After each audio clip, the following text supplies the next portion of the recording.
A waving flag has become a thing of the past. So throw those negative thoughts away, because you gotta have faith and not be afraid. But how is that possible when violence is all you know?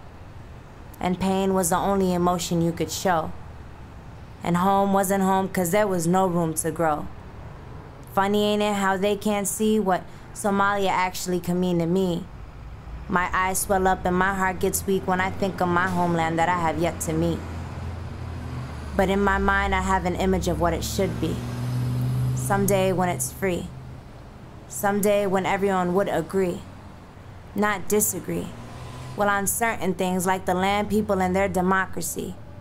And how we could all live together in harmony. But how is that possible when all you can see are pictures and images on the TV screen? How horrible they are and only show the violence. And in recent events, the occurrence of the Somali pirates. But my heart goes out to my country, Somalia, that's her name.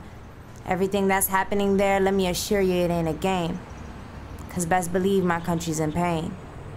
Amongst the weak, we have learned to be strong, suffered defeat, but managed to hold on for so long. But why is it that we can't move on? Naive I may be, for understanding comes hard to me. But the youth, they are the truth. So help them understand the history of their motherland. How through the years she's been used and abused. Hurt her more is one thing they won't do.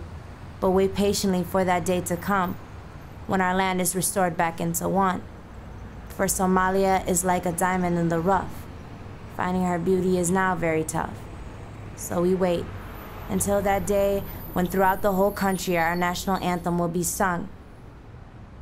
But frankly, you can't have peace while holding a gun.